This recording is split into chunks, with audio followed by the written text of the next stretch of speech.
conversations within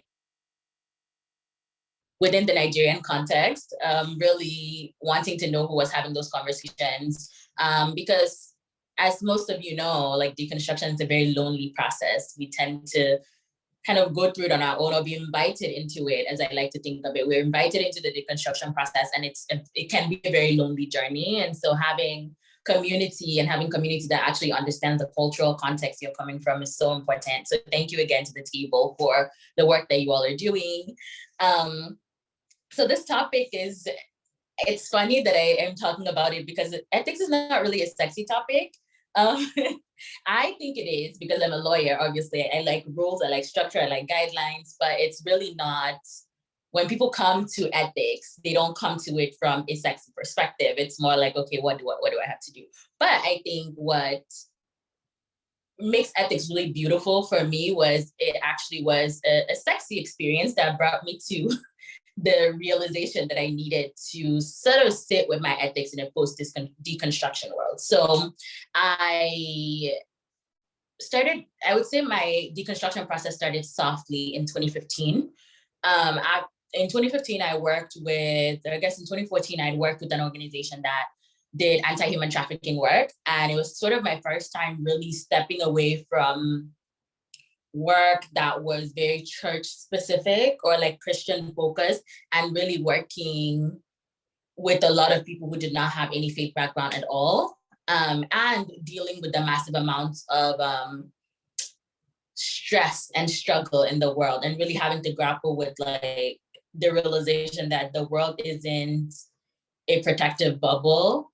But when you're really seeing people who have been trafficked from the time they were 5 years old, right? And like you're sitting with that really made me start to think through what I thought about how the world worked.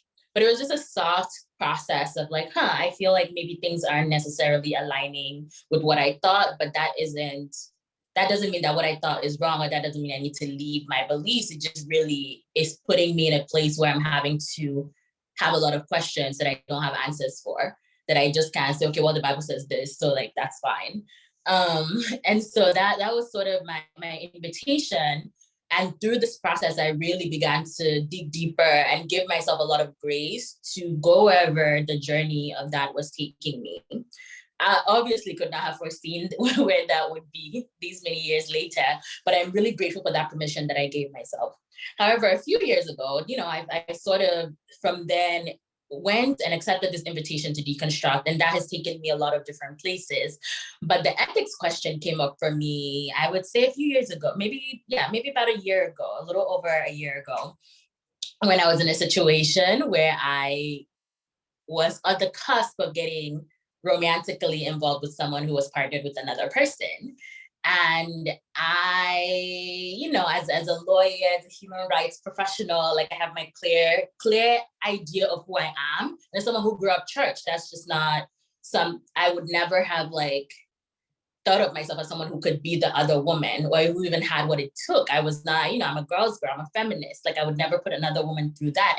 But then in the process of connecting with this person who I knew was partnered from the beginning, I allowed my feelings to go unchecked, and I encouraged their feelings to develop for me. And I was very complicit in what I would say was a process that could have destroyed the trust and the work that someone else had put into building their own relationship.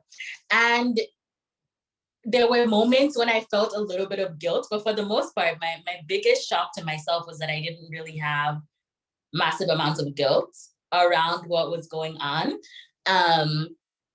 In actuality, I felt like it was a very good situation for me to see myself through this lens of someone who can go after what she wants, even when it's not ideal, someone who can put herself and her needs and her wants first, and the wants to connect with someone who I felt I was getting something really important out of that connection and when I could separate, actually that ability to separate myself from someone else and from someone else's future in pursuit of what they could give me. So very transactional connection, but in a way, something that was deeply spiritual and deeply meaningful to me. But it led me to this deeper interrogation of like, well, what are my ethics, right? Like, if this thing doesn't necessarily feel wrong because it feels right, because I'm in it, because it feels right, but I know that this is harmful to someone else, like, how do I choose to move through the situation? And it is that process that really gave me a lot of language, led me to sort of dig deep into things that I had considered were my ethics, my boundaries, or my guidelines before, the things that weren't working and the things that were, and then like just sort of take shame out of the picture around my choices and rather center agency. Because the thing about our ethics and the thing about why we do the things that we do and our values are while we like step into things, when you leave a fundamentalist framework where your values are not just like homogenous, every other person's values, it allows you and invites you to create a framework of your own boundaries and your own values that is steeped in agency. So I think for me, the question no longer is like, is this thing right or wrong? It is, how am I using my agency in this situation? Am I using my agency to harm someone else? Am I using my agency to harm myself? Am I using my agency to harm the planet? Am I using my agency to contribute positively to the world? Or am I staying static? Am I contributing to growth? Am I contributing to destruction? Right? And all of that is no longer steeped in it like you should do this or you shouldn't do this. But as a person with lots of agency, as a person who gets to co-create this world with creator, source, whatever, how am I creating, what reality am I creating based on the agency that I have? And so like this exploration of ethics has been a beautiful one for me, I think, because that was sort of its founding question. And that was a situation that led into it. So for today, like I sort of I'll share a little bit about some frameworks and modalities that helped me dive into this. But before I do that, I wanted to just sit with sort of the what around ethics, right? Like what are ethics? And that's where I ask you all to share in the comments what comes to mind when you think of ethics. And we have a lot of regulation, morality, guidelines, a lot of that. I want to invite us to think of ethics a little bit more broadly as a way to explore the interconnections between like yourself, other, and the earth, the world that we live in. So not just ethic as like what should or shouldn't, but the ways that we externalize what we believe inside about ourselves, about the world, and about our relationship with other people. So there's this like really common definition of boundaries that are like boundaries are, how you can hold on to yourself, or how you can love someone else and love yourself at the same time, which I really love. Like, how do you create space that allows you to take care of yourself? And also, what requirements do you need to have in the relationships that you're in that allow you to take care of yourself and take care of other people? So if we think of our boundaries as like a framework that allows us to think of where we start and where other people end, where we start, where we end, where other people begin, and to have this really clearly defined buckets of self and other. Then thinking about our values is how we choose to externalize what we believe about our boundaries, right? So when whatever values that you're now putting in the bucket of this is something that I do, this is something that I don't do, this is something that I'm unsure about, that becomes an externalization of your beliefs about yourself. Do I believe that I'm a valuable person? How do I externalize my values based on the belief that I have value? Do I believe that other people have more value than me? Do I believe that certain people, because of like what society has told us is valuable, do I believe that someone who has wealth is more valuable than me, right? If I believe that someone who has more money than me is more valuable than me, then that creates a value system for myself, which then determines my ethic, right? And so if we sit and we say, okay, like, what do I believe about myself? What do I believe about others? And what do I believe about this world? It then helps us craft this bucket of how we now move through the world.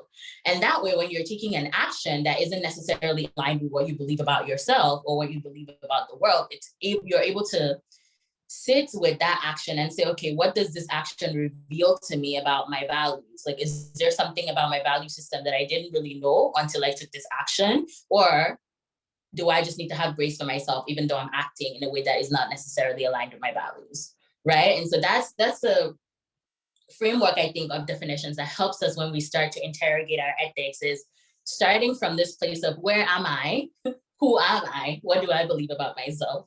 Who are the other people in my world? What do I believe about them? And then how do I move through the world at large? What do I believe to be true about the world? What do I believe to be true about the society that I'm living in? And then another kind of what around this is it allows us to have accountability.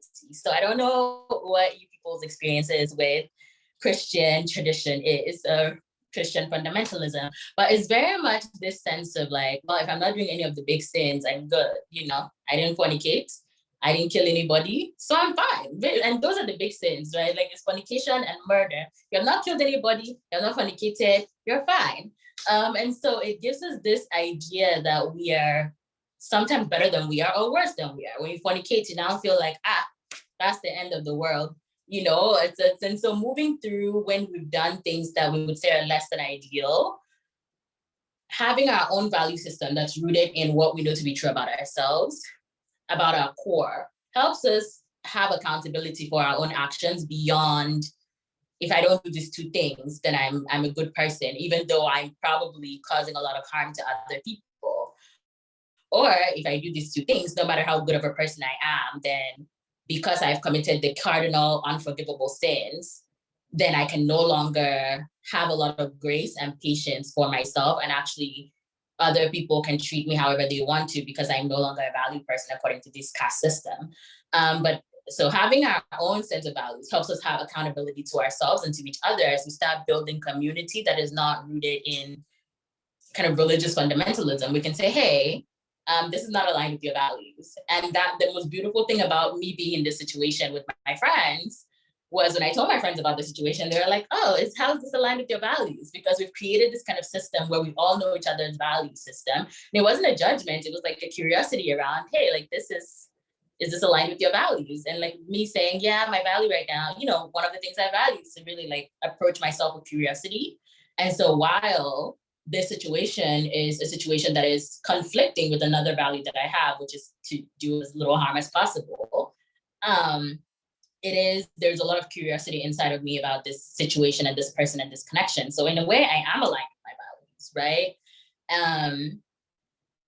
So that. Now, how do we go into crafting these for ourselves? I'm going to share I'm going to share 4 hows around crafting a sense of ethics for ourselves. One of them is going to be, or 2 of them are going to fall under a more cognitive approach. So very brainy, very thinky, very intellectual for people who feel like that's the capacity that they have at the time. And the other 2 are going to be very embodied approaches. So like, how does this feel in your body? Like how does your reaction to real time versus I've pre-planned this. I'm sharing these because there is no like wrong or right way to approach setting values. It's just a matter of like where you are and what resources you have available in your toolkit at the time. Some of us are very intellectual people. You like to like intellectualize a thing before you live through it, right? And some of us are very embodied people. We like to feel our way through certain things. So just making sure that both sides of the fence are represented in how we craft this. One of the first ways that that feels really accessible to a lot of people in crafting their values is kind of looking to whatever, so like the Bible, the Quran, but whatever books you had contextually. So some people feel like, well, if I have been steeped in this tradition for so long, I know so much about this tradition. And while I'm in the process of deconstructing, maybe I don't want to like create something that's new. I just want to go in a way to what feels familiar. And there's no shame in that. There are things that are in there. However, what I encourage for people who are still kind of deconstructing, but are looking to craft their own set of ethics from the books that they're already familiar with, from the frameworks that they're already familiar with, is to look at it contextually. So to feel free to say, this does not apply to me. Like this would not apply to me in my context. Not everything that's in the book is meant for me, right? And I'm sure because you all are here in this place, you already kind of have that frame of thinking. But to really, if the book is going to be helpful to you in any way, it has to be seen through the lens of storytelling, right? And then you're saying, okay, like this person did this and like it worked out for them. And as I'm reading through this, I'm really resonating with how they handled this situation. So you're looking at it contextually for how it would be relevant in your situation. And that's helping you craft your own sense of values. And also like the kind of beware, another beware that I have of this method or tactic is the shame, right? Like we've attached a lot of shame to lots of stories that we read in the books. Like there value judgments on someone doing this thing and then they're having this thing. And so inherently when we're crafting this, if we see ourselves through the lens of someone who was on the receiving end of judgment, it can be easy for us to put that judgment on ourselves when we're in the moment of making a decision that may not necessarily be what's considered the best decision, right? And so if this is the modality that you choose of just going to the book and saying, oh, I'm going to read these stories as something that resonates, as a way to help me frame up my own values, strip the stories of shame, strip everything that you know about these stories, or strip shame out of everything you know about these stories and look at it through purely a lens of curiosity and resonance. So that would be like the number one way. And also something that helps with this particular tactic is something that we use in the law. As a lawyer, I'm also a policy person, so I change laws. That's mostly my job. But we say when the reason for the rule stops existing, so should the rule. So when you look at a lot of laws in the books, one of the things that, people know is if there's a why behind everything. So you're reading something and you're like, oh, this thing, why did this thing exist? This law existed or this policy existed to solve this problem. If this problem no longer exists, then should this exist, right? So if you're going back to the book, like kind of wanting to offer that tool and that framework to you all as well, if there's a reason for this thing and this reason doesn't exist anymore, then like I should not hold myself to anything that the reasoning and the context has changed around. So that's the first modality. The second modality in this cognitive approach is kind of looking to other spiritual traditions and seeing areas of commonality. So let's say you're also wanting to do this research, fact-finding, intellectual exercise. You could say, okay, like maybe I grew up Christian, but I'm curious about certain things in like Islamic law, or curious about certain things in like the Buddhist tradition, or just different traditions that we may not be familiar with. Going to them and saying, oh, what are areas of commonality between what I sort of resonate with and like what all of these different spiritual traditions are teaching us about ourselves and about the world. In my research, sort of when I was in this framework, I studied Buddhism, I studied Islam a little bit, I studied Rastafarianism, and I felt like and I studied some African spiritual practices, and I felt like an area of commonality that I found was, well, two areas of commonalities that I found were love and responsibility. I felt like no matter what tradition I was in, there was just a lot about love and there was a lot about responsibility. And so those are things that I could take out and say, ultimately, so many themes are going to be really different and people handle things really differently. But at the core, this story was about love. At the core, this Buddhist teaching is about love. At the core, like this spiritual sacrifice is about love, or this is about responsibility. And so it really helped me ground my framework in love and responsibility. So kind of the next set of questions, or the next set of frameworks would be more embodied. And so these embodied approaches are more about how do we kind of listen in real time and distance ourselves a little bit more from the heavy intellectual and heavy cognitive thing. I think a part of deconstruction that has been really nice for me is Christianity is not an embodied religion. It could be, but it's not. It teaches us to sort of distrust ourselves, and it teaches us to be in our heads and constantly look to other people rather than looking inward. And so in a way, like an embodied approach could be really healing for the parts of us that are going through this religious deconstruction process, because it teaches us self-trust, right? It teaches us that like our bodies tell the truth, and like we don't have to deny our bodies. Our hearts aren't evil and sinful, right? Like we don't have to like externalize the work of living really good, wonderful lives to the advice of anyone else. We have all the tools that we need inside of us. And so the first sort of way to go about this, building your ethical framework in an embodied approach, is just trial and error.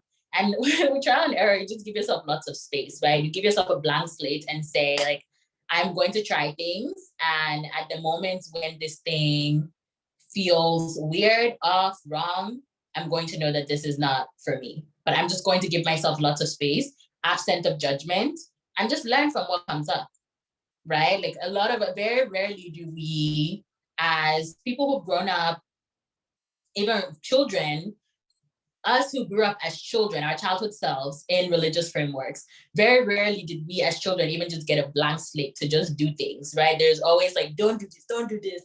And so much of that is never anything that is harmful to anyone, right? It's like, don't climb this stool, don't go walking early in the morning, just random rules that don't make sense for any reason. I'm sure it made sense to one person, but so many of our parents just pass on things that are not necessarily even relevant for our context at all, right? So there is a lot of freedom in just giving yourself a blank slate and saying, look, I will just be free. Like, I will just let myself be, but I will kind of be introspective and retrospective around what just feels off to me, and ask myself follow-up questions about that. However, I'm just going to let myself be. And if there are consequences, there are consequences. If there are no consequences, there are no consequences. But I will just let myself kind of trial and error my way through finding what my boundaries, what my ethics, what my values are. And then the other approach is a lot more intentional, but it's kind of learning through an exploration of safety, resonance, peace, and dissonance. So safety, resonance, peace, dissonance. So for me, with that framework, I always ask myself, like, does this feel safe? Does this resonate with me? Does this offer me peace? And what parts of this feel dissonant to me? So safety, resonance, peace, dissonance, right? And that is another approach where, again, you're just checking in with yourself. You're asking yourself questions, but it is a lot more hands-on. So as you go through your day, like sometimes I give myself some time to just say, okay, like today, what felt safe? What felt peaceful, what resonated with me, and what felt dissonant with me. And that's it with my relationships, that's with ideas, that's with different places that I went to. So with people, with ideas, with places, just checking, like, is this person safe? Does this person feel safe? How does my body feel when I'm around this person? Does this idea resonate with me at all? You know, if someone says something and you just nod and you say, okay, yes, yes, yes. But then when you're leaving, you're like, actually, what that person said, I didn't really agree with it. Like, I just said it so that I would say yes, so that we would move forward. But I didn't actually resonate with that idea at all. Like, that's interesting data to have about yourself, about how that informs your values. Sometimes it's going to a place, right? Does this place resonate with me? Does this place feel peaceful for me? Does this place feel safe for me? It can be a place that feels safe for other people, but if it doesn't feel safe for you, it doesn't feel safe for you. It was with this that I realized that church was not a place that will ever be safe for me. And so I just don't go. You know, it's not a place that feels safe. Even when there's like a progressive kind of pastor, just the structure of it feels really overwhelming to my nervous system. And so it doesn't feel safe. And there's no reason to overwhelm my nervous system when I'm not getting anything from that space. Right? I don't get peace, I don't get safety. And so even if I may resonate, it sort of doesn't balance out for me. And so as I hope that, as you know, so some of that's giving you all things to think about. As you sit with that, what's going to come up with either of these frameworks is you're going to start coming up with either just like value statements. So like, I'm the kind of person who does this, right? Like, this is important to me.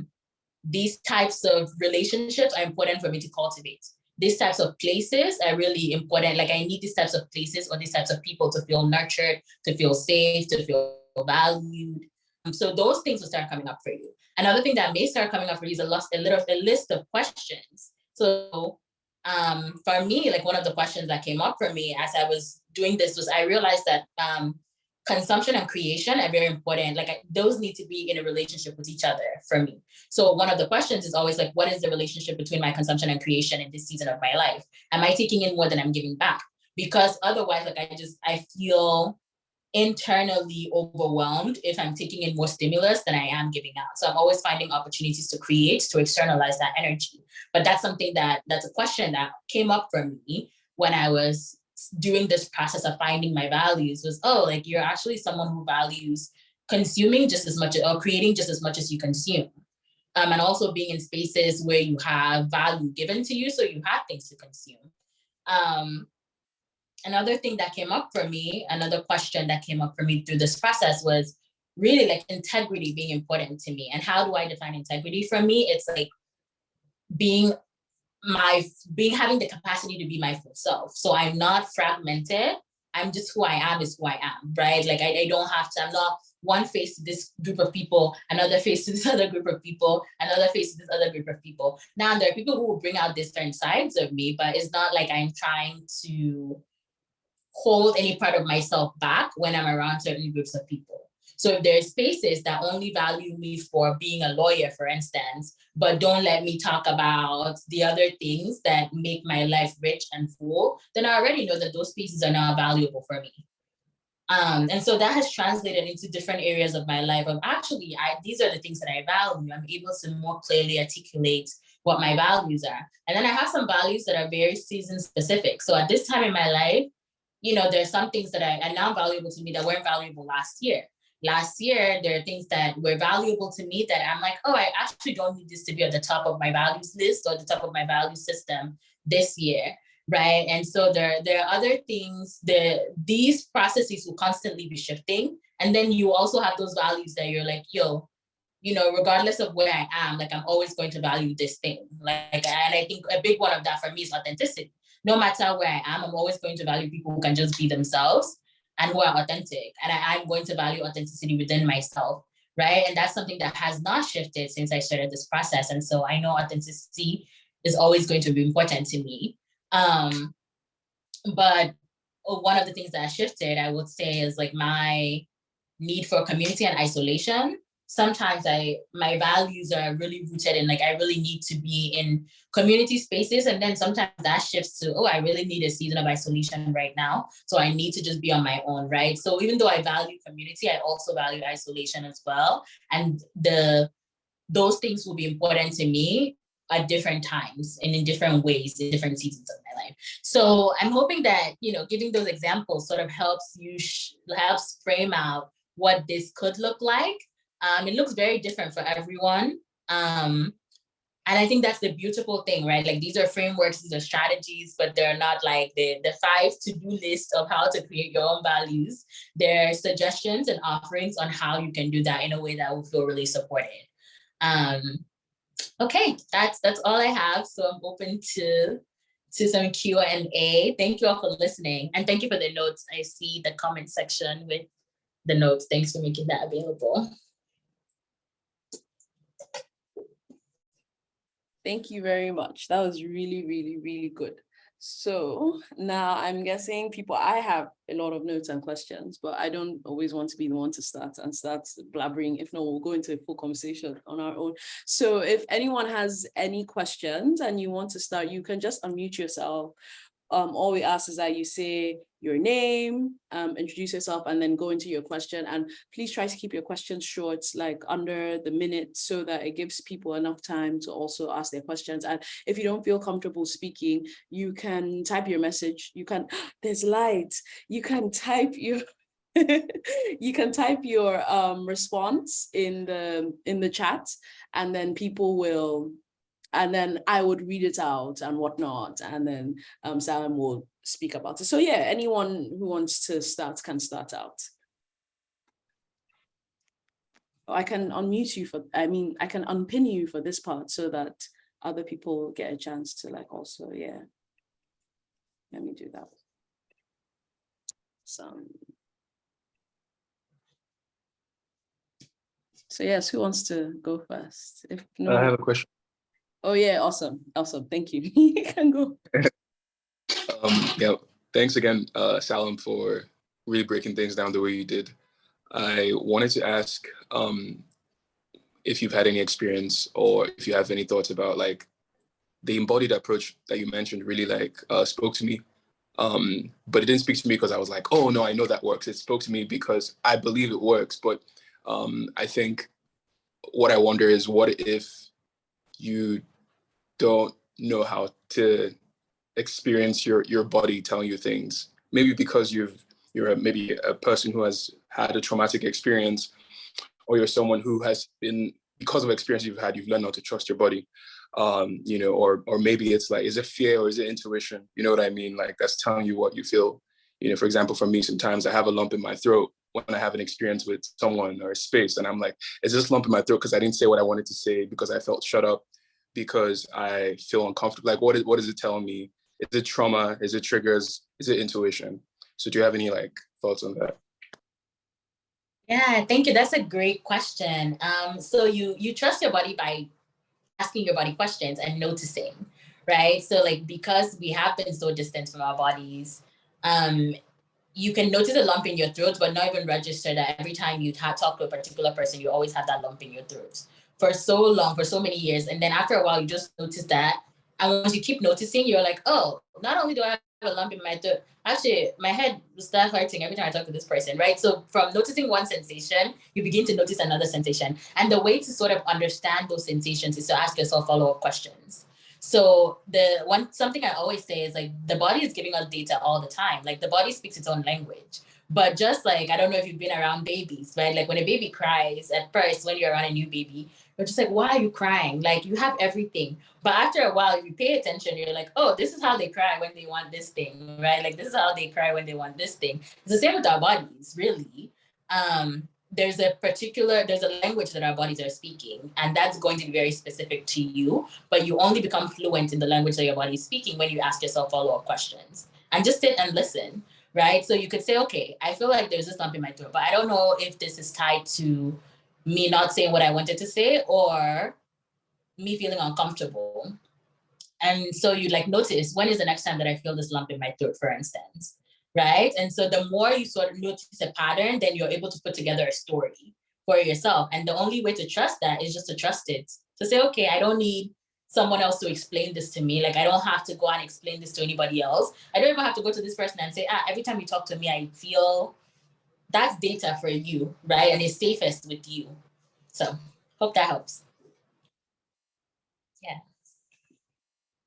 I see Sean has their hand raised. So yeah, you can go next. If you're still here. Hi, Sean.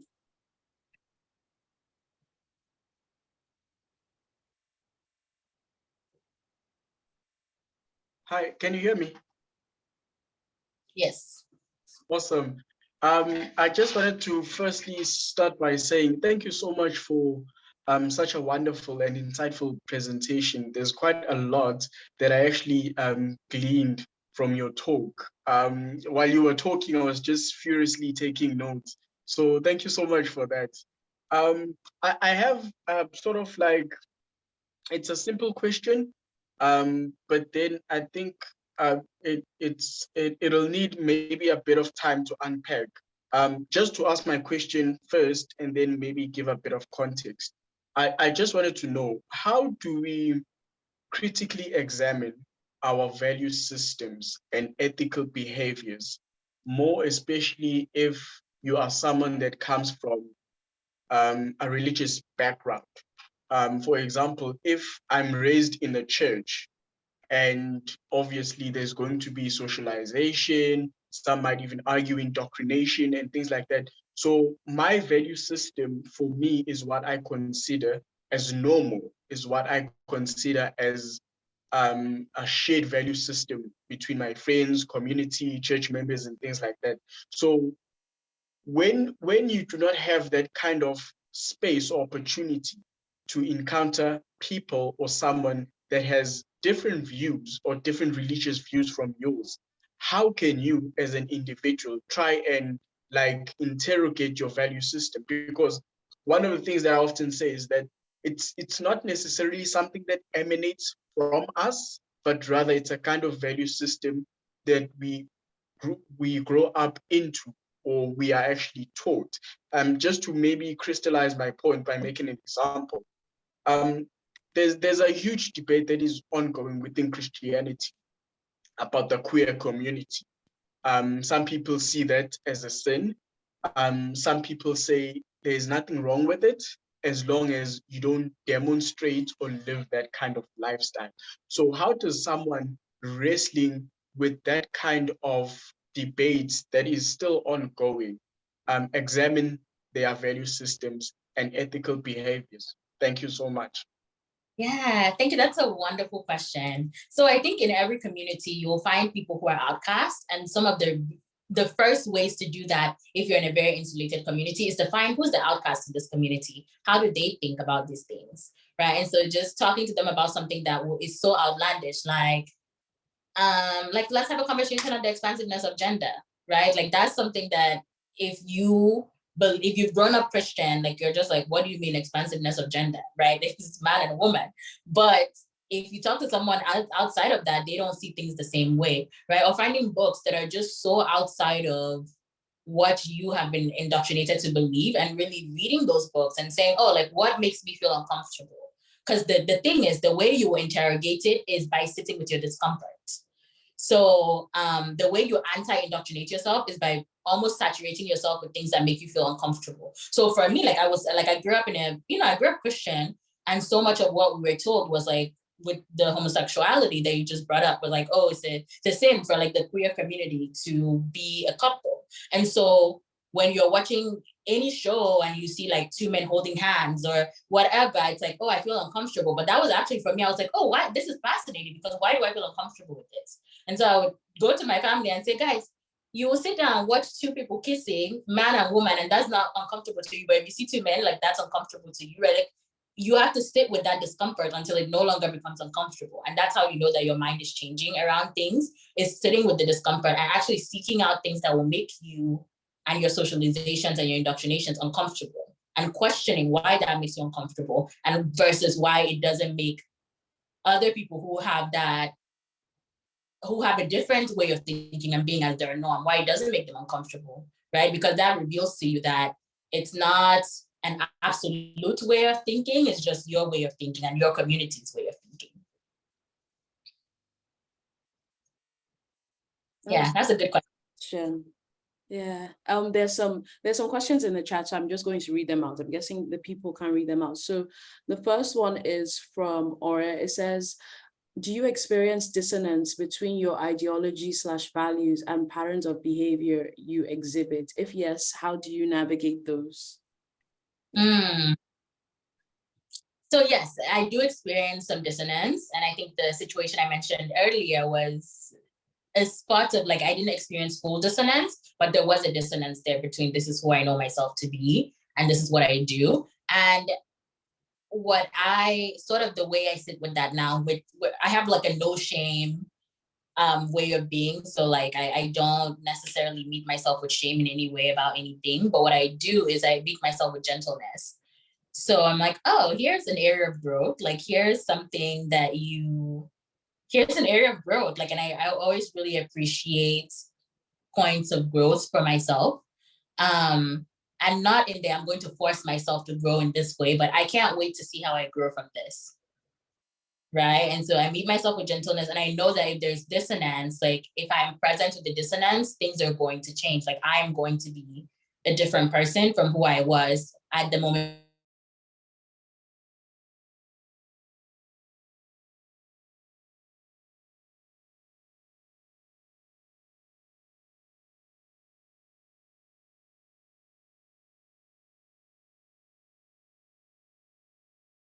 Where like I value this thing, but I'm so far from the value around this thing. Like, how do you see me around this thing? Or like, what are your thoughts about this? So I'm curious. I talk to people who I love and trust and who love me, but I mostly sit in curiosity and gentleness with myself around that. And then it eventually like resolves itself. Thank you. The next question is from Tui, and they say, how do you merge your ethics with those around you, especially if people around don't understand or agree with it? So I think this is the part where you have to draw strong boundaries with the people who are around you. I'm guessing it's like family, So people who you have to be around, like you can't cut ties with your family. I mean, you could, but most of us are not going to cut ties with our family, right? We're going to still be in long-term relationships with our families. And so something that I do is I have a like, we don't talk about list with my family. So I'm like, oh, we're never going to agree on the same page about this. But like, there are some moments where I think initially I bring it up to help expand their worldview about certain things. But after a while, it just gets to a point where you know where I stand, I know where I stand. And the only way we can maintain our relationship is if we do not attempt to change each other's minds about certain things. And so sort of holding that, and then like finding a community of people who think like you is so vital, because otherwise every time you talk to people who think differently, your experience of that, at least let me speak for me, my experience of those conversations, even if they're not trying to like change my mind, is I start gaslighting myself. I start saying, okay, maybe I'm wrong in the way that I'm thinking, right? So you have to be around people who, whenever you have those moments with family or, childhood friends, you can go back to and say, actually, no, like I don't want to go back to that way of thinking. I know too much now, right? And that's an affirmation I use myself. Like, I don't want to go back to that way of thinking. I know too much now. Like, they don't know what I know, so they can think what they think. But I'm too invested in my own growth and my own well-being to go back to that way of thinking. I love that. And I think we spoke about that a little bit in the last talk with the Naked Pastor, setting those boundaries, especially when family members don't understand that and people around you and what that looks like. So the next question is from Uju, and they say, when working with community, how do you resolve differing ethics? How do you respect your boundaries while centering community? That's a great question. That's a really good question. So when working, so it kind of in my work as a policy person, we have to come up with something that requires everyone to be on the same page, right? But different people have different values. So I always come up with shared values. So like, what can we believe in this system, in this room together, right? Like everyone is going to have their different views. And when the conflict arises, we come back to our shared values. So one of my shared values, for instance, with like friends or even just larger community, when I do my work professionally, is we don't have to agree, but we will respect each other. So when that's a value. So when someone is being disrespectful, it's like, oh, you don't actually have to be disrespectful, but you don't have to be in agreement, but you have to be respectful. So we align and come together and make rules around the things that we do agree upon, and realize that we don't need to have resolution. We just need to listen to each other. But there has to be some sort of shared value, there has to be some sort of shared values. And in the moments when you realize that the people or the members in this community are not necessarily holding on to core shared values that you have, then maybe it's also time for those communities to shift, or the configuration of those communities to shift. Because at the end of the day, there are just certain things that you have to agree on. Like for me, if someone is, I can't be in community with someone who's homophobic at this point, right? And so if they are, like, I don't know what we can achieve together, because our goals are always going to differ based on who they think is human and deserving of certain things. And so like that is a pretty big thing to me, but it may not be to someone else, right? But that's the thing. Communities, as we organize ourselves, have to decide like what are the things that we will walk away from each other if we don't agree on, and what are the things that we can sort of compromise and recognize that people will have different views on. I don't know if that answers that question with you directly, but let me know. That was really good. And I think the next question just ties into it, but this one more specifically asks about how do you navigate friendships / relationships with different ethics and values? And I'd love to add on to that question, especially within romantic context, because you and someone can align on so many things, but then there are just a few things you don't align on. So it's like, where do you start to think about compromise? Do you not think about compromise? Or if it's like if this is your value, do you end that because of this and whatnot? And that the question was from Trap, but I added on the romantic bit, but they said friendships and relationships. Yeah. So I've had to walk away from a lot of friendships, right? Like, and I wouldn't say I walked away. I would say I've had a lot of friendships walk away from me, because when you stand in authenticity around who you are, what you believe, like people who don't align with that naturally will drift away, and people who don't want to question themselves. And so I think like in this deconstruction process, the most heartbreaking thing I think is losing people, and losing people who you thought would be in your life forever. And kind of the feeling of disposability that comes with that is like a maddening experience, right? Because especially in the Christian community, people are like, I just love you. You're just my brother. For whatever you want, I'm with you. And then once you start having ideological differences, the love ceases to exist, right? And so that is really difficult. And I just want to highlight that that's painful. But what I've learned is you make space for what you would like to have. And so it's so much more important for me to have one or two people who I merge with ideologically, who I don't have to explain things to about the ways that I see the world. It's so much more important for me to have that in a fewer set of friendships than to have a lot of people who claim to be my friends, but don't actually know how to offer reciprocity, who don't know mutuality, who do not actually know what it means to be present with people, and who are not actively responsible for deconstructing their own journey. So that's friends.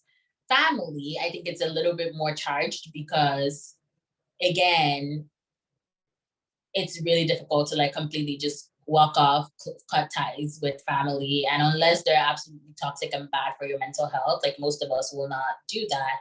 And so having, again, those boundaries of like, hey, I love you guys so much, and these are the things that I will not talk about, right? Like, you cannot talk about this. You cannot talk about this. You cannot try to get me to go to church. That's my big one with my parents.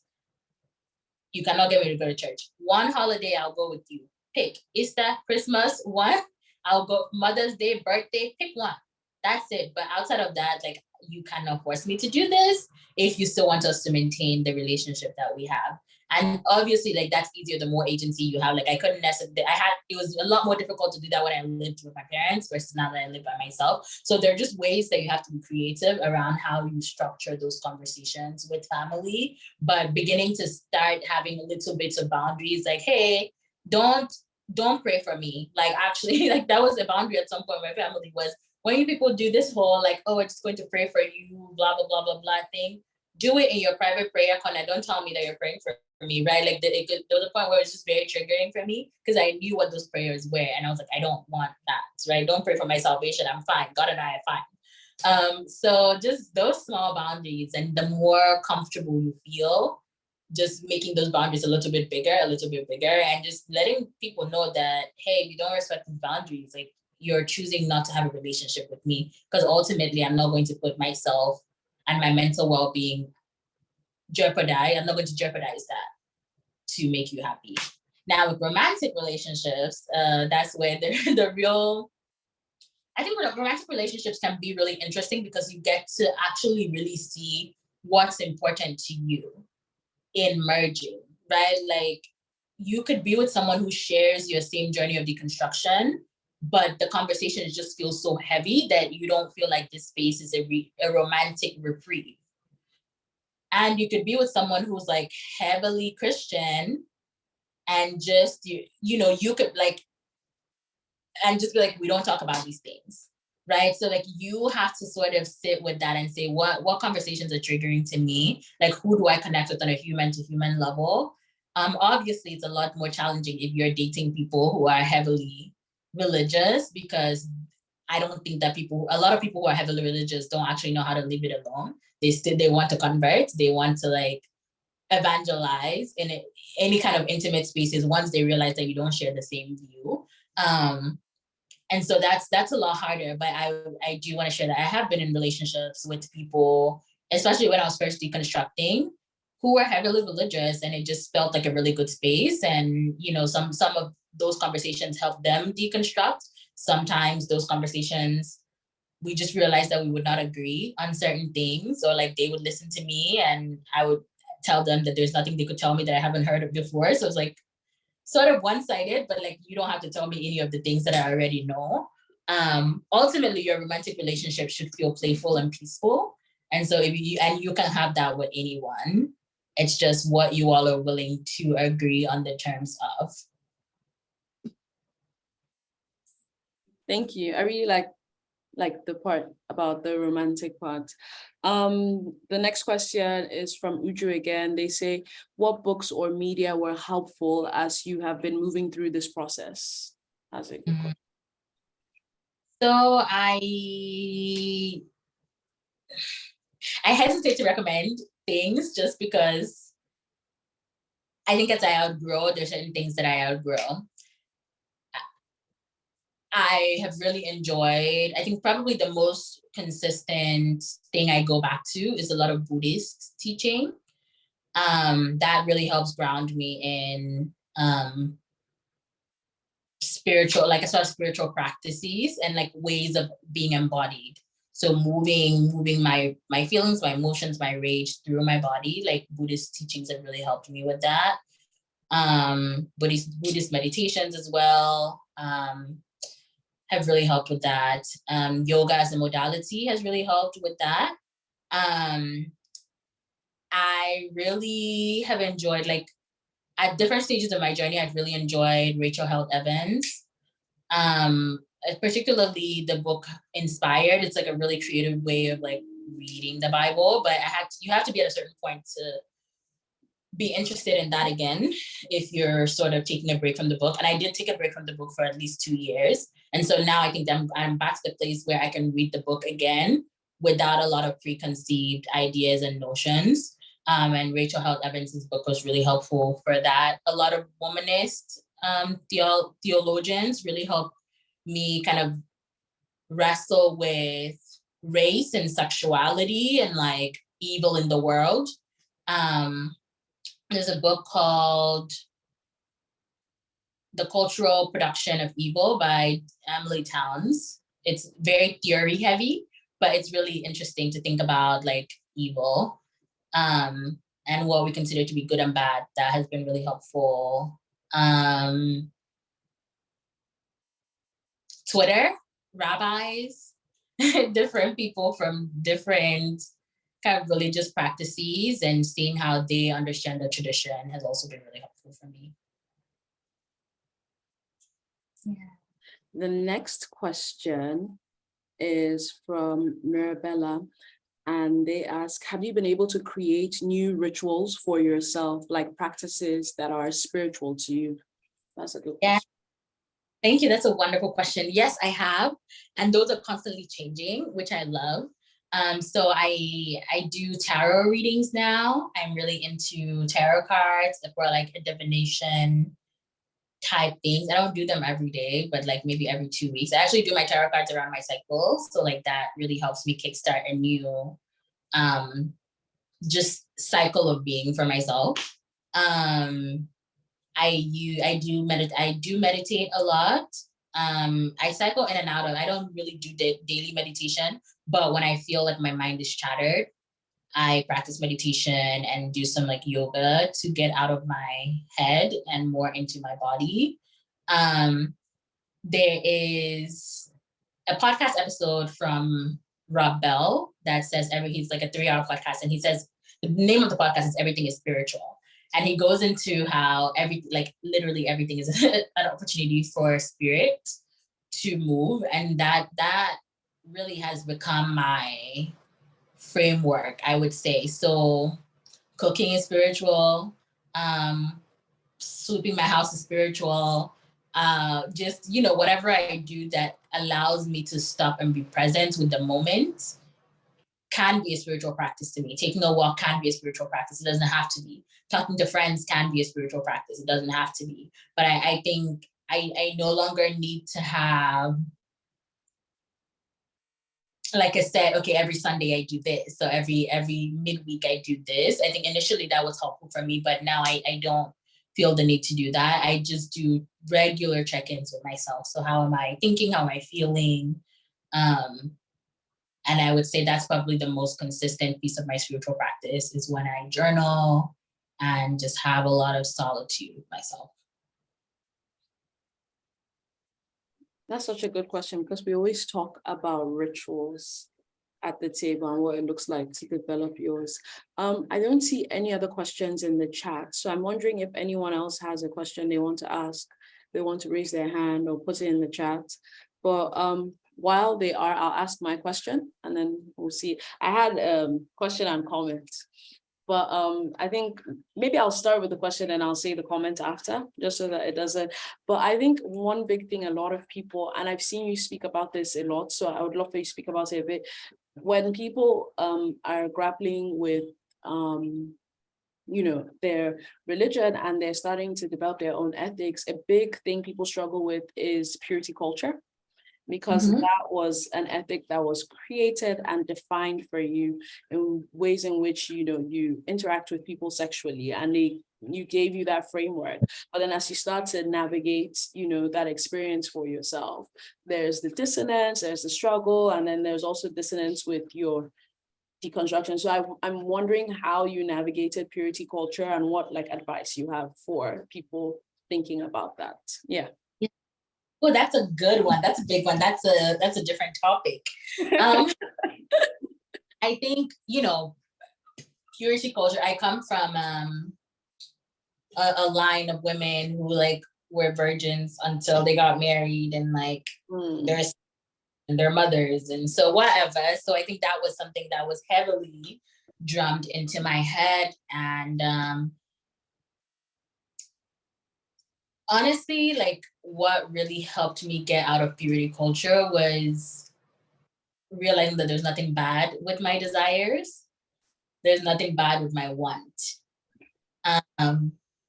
And the first few times I sort of engaged with anyone physically, I did not feel shameful. And so I was like, wait, I was preparing myself for this, for me to feel guilty. And I was like, oh no, I don't feel any of that, because it was consensual, it was peaceful, it was I felt pleasure, I felt good. And the pleasure did not immediately bring any kind of bad thing with it. And so that for me was the biggest thing that kind of deconstructed my mind. Really was, I did this thing and the sky did not fall. I did not get nothing, none of the bad things that had been us would happened. And in actuality, I felt so much peace and I felt so integrated. I felt so integrated. And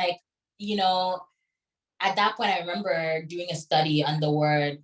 I was still sort of going to church, but pulling away. And I had done the study on the word holiness and how holiness meant integration and wholeness, right? And I was like, oh, what if all God wants from me is just to be integrated and not to be in these little fragmented halves where it lives here and my religiosity lives here and then my work lives here and then all of these things. And so to have experienced pleasure with someone else and for one of the first times in my life had moments of integration with all of that where I could just be my full self, that felt really wonderful. And I'm so grateful that that was one of my formative experiences, because it automatically changed the way that I was thinking around what we can and cannot have access to.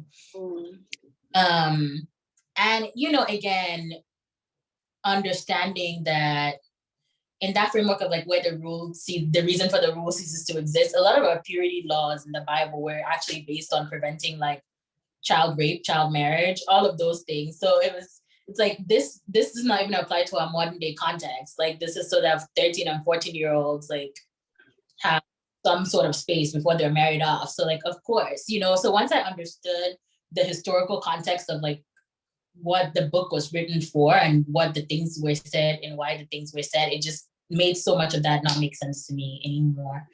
And then I think I have built my sexual ethic as I have continued to engage with people. So what feels good to me, what feels authentic, how do I advocate for myself, how know what I want and communicate what I want clearly and be with someone's body in a way that is honoring to them and demand that people be with my body in a way that is gentle and honoring to me.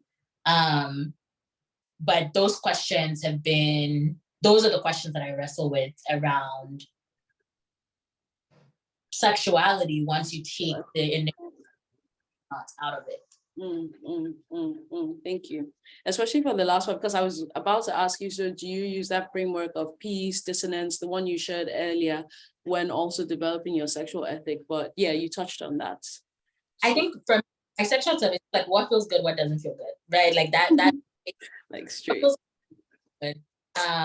And yeah, like even just because something has felt good in the past doesn't mean it'll feel good in this moment. So it's really like regular checking in with myself, and it allows me to be super present of like, okay, what feels good for me right now? What do I want right now? Of this options that I could have, what am I craving?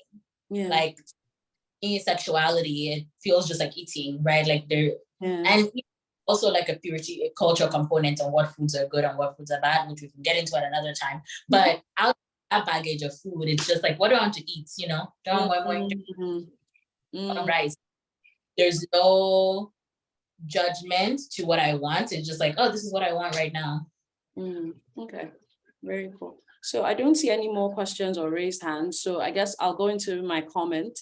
But if anyone wants to, please just type your question in the chat or just raise your hand and then we'll get to you. But the comment was, there was a part where you said Christianity cannot be, but isn't really an embodied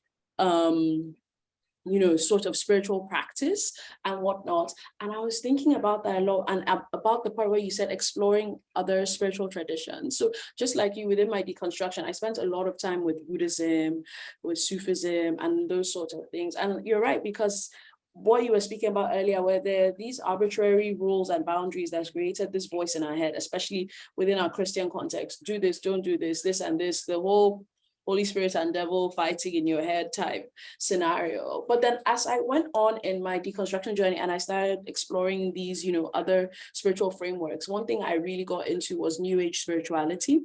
And so I really got a lot into New Age spirituality. And then I started reading about this concept of Christ consciousness, right? Which sort of is the place where I would say New Age practices and Christianity merge, or like find some sort of commonality. And in learning Christ consciousness, I genuinely believe that Christianity was meant to be embodied, but we've lost that, in the fact that we've lost this concept of Christ consciousness. Because I still, today when people ask me, I don't know what I would say I identify as religiously or spiritually, but I really, really still heavily resonate with lots of themes in Christianity and in that Christ consciousness sort of, way of moving through the world. So now my Christianity feels embodied because of those teachings of Christ consciousness. So I'm very in tune with myself, very reflective, thinking, what is the Christ in me trying to experience right now? What is the Christ in me trying to give into the world?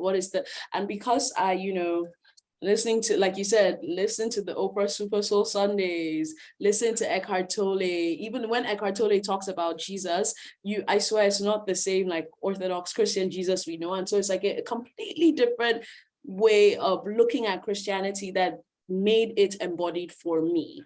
Right. So it was just something I wanted to share, in that, yes, it never felt embodied. It always felt like I was fighting. It was me against God or me against the devil. And then it then became me and God, like I feel the Christ in me, if that makes any sense. But yes, that was the other thing I wanted to say. And I want to say about your value statements practice. I just wonder if you write that down, and if you revisit that in your journal, or if you use those value statements as meditations and affirmations. Just what do you do with your value statements when you started developing those? That's cool. That's a good question. And I love what you said about the Christ consciousness. Let me start there and then I'll come back to the value statement. So I think it was actually a lot of womanist theology that taught me that Christianity was meant to be embodied, right? And so when like in the Eucharist, Jesus is like, this is literally my body, this is my blood, right? Like, I don't know how much more embodied it could be, that like, hey, this is I value bodies. And when you think of the whole idea of Jesus is like, God decided to be embodied in a body so that God could experience what it was like to be human and then like ultimately die, right? Like, so there's a sense of embodiment that exists in the religion itself, formation, but we've just been so distant from that the ways that most of us experience the practice isn't embodied. Rather, it tells us to be disembodied, that we can't trust our bodies, that our bodies are sinful and evil. And so, yeah, but there are ways to experience that spiritual tradition in a very embodied way. So thanks for bringing that up. With my value statements, so much of, yes, what I do is when I first started doing that, I typically would come to my values around my birthday. So like I think of that as my own new year. And I'm just like, what values resonate with me and what are coming up for me for this next season of my life. So I do a lot of meditation around that. And then I write that down. I come back to that like every month and I just sort of sit with how am I operationalizing these values? Like just to do sort of check-ins with myself. Sometimes I'll use them for meditations. Sometimes I'll like put them on a sticky note and put them all around my house. Just sometimes I like, turn them into I am statements rather than like, I value this. I feel like I am a person of blah, blah, blah. So I turn them to I am statements and use them as affirmations and mantras. But really the most important thing is like being with those values. And now there are a lot of those values that I'm sort of, that I feel are not changing. So I don't necessarily need to remind myself of them anymore. Like they're inside of me, like authenticity. If you woke me up in the middle of the night and say like, give me a top 3 things that you value, authenticity will probably always be my number one. That sat with me. It's lived inside of me. It's like steeped. So I feel like wherever I go, I'm always with that inside of my body. So I don't necessarily remind myself of it or bring it up. It's something that's inside of me. Inside. I love that so much. I see someone had their hand up before, but I think it's down. But comment from Mirabella saying, totally enjoying this conversation. I've been hearing about the womanist theory recently. I haven't done any research and I wonder, how is this different from feminism? Oh, that's a one. So like womanist theology really, feminism really centers like women's equality, right? Like women having the same access and power that men have in society, I would say. Womanism interrogates the idea of power and caste systems in general and says like, we're not necessarily striving for equality with men. We're just wanting to, how do we build a world where everyone is safe? So womanism isn't necessarily even about equality at all. It's about reimagining the world as a theory practice. So that feels that just resonated with me as I got deeper into my own feminist journey of like, yeah, I don't actually think I'm craving equality with men, because I don't think that the world that men have built actually works for men either. So I'm looking for new structures, new frameworks that make all of us more supported. And womanism and the writings of like Black feminists who later now identified as womanists really helped me interrogate that. So now womanist theology comes and says like, how does the framework, how can the structure of theology serve us as Black women? And it centers the experiences of Black women within spiritual spaces as like the norm experience. So in a way that feminism will give its thoughts to credit like white women and have like different strands of feminism. Womanism was started exclusively by Black women and like not just Black women in America, it was like Black women of the global South in general. So there was a lot of collaboration, there was a lot of Pan-Africanism baked within the system. And womanist theology now takes all of that into consideration, but with a theological lens. So how can we create theological frameworks that respect the sexuality and autonomy of Black women, that allows us to have safety, that allows us to be free within our bodies and access pleasure, that allows us to sit with the nuances of what our own particularly cultural experience feels like. So that's womanist theology. Candice Bembao, Lavon Bridges, Emily Towns, those are just a few of the Black womanist theologians who are really, really wonderful Thank you. Yukari has his hand up, so you can go. I had a quick comment. It was something that Salem said about, does it feel good or doesn't it feel good? Like that kind of dichotomy. And I think you were talking about pleasure in the sexual sense. But one of the things I learned from, there's this book I'm still reading. It's called Pleasure Activism by Adrienne Marie Brown. And she just keeps talking about how like pleasure is your birthright. And I feel like that is a concept that is very in conflict with what Christianity teaches you, or just religion tends to teach you, that you're supposed to suffer now, and then later you're going to have an eternal experience. And I, my funny way of deconstructing or reconstructing how I felt that was that I was just like, I don't know if I want to be singing forever. Like that was it for me. I don't know if I want to be singing for eternity to God. Like, what if I want to be a farmer in heaven? What if I want to, I don't know, like raise cattle? What if I want to produce music? What if I don't want to sing? Like, you know what I mean? There's this idea of heaven was so abstract, but my physical experience was so not abstract, so tangible. And I couldn't understand why like I wasn't supposed to feel good in writing a thesis, in doing an essay, in I don't know, whatever it is that I do.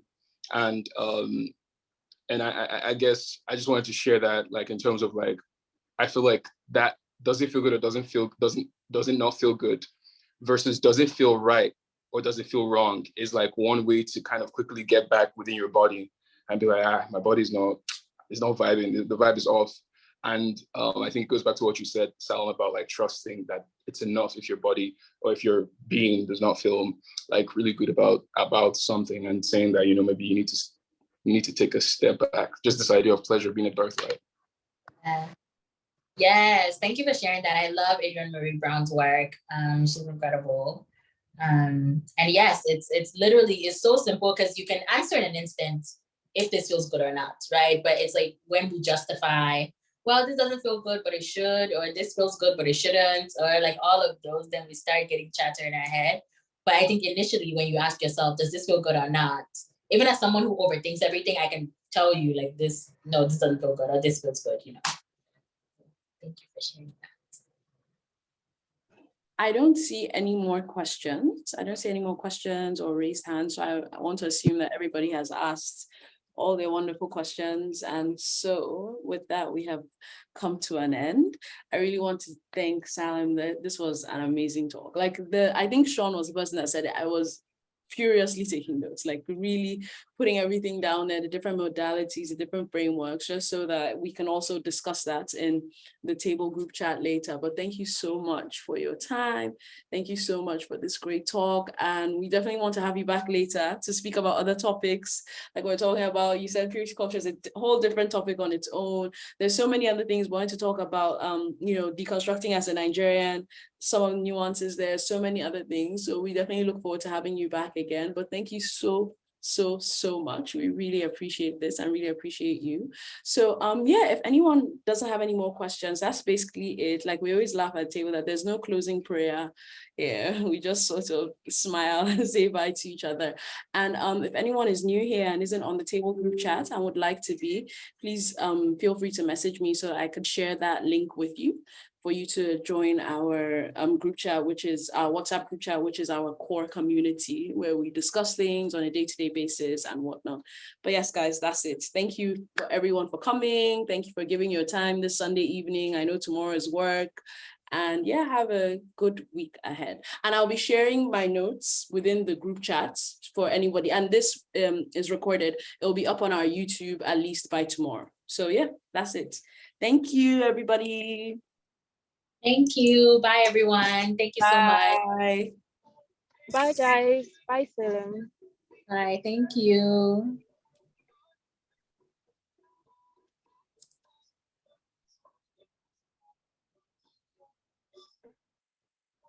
For people who want the group chats, I'm going to drop it in the chats right now.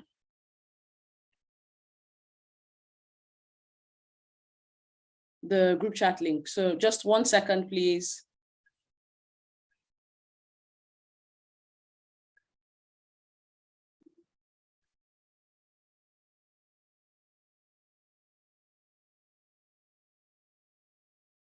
Hmm.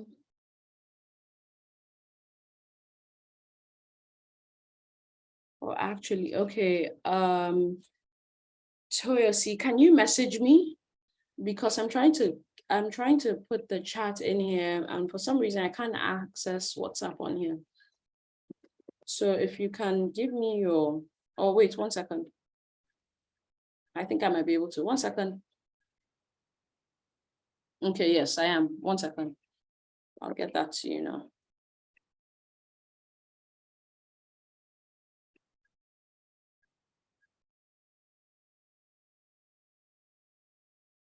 Mhm.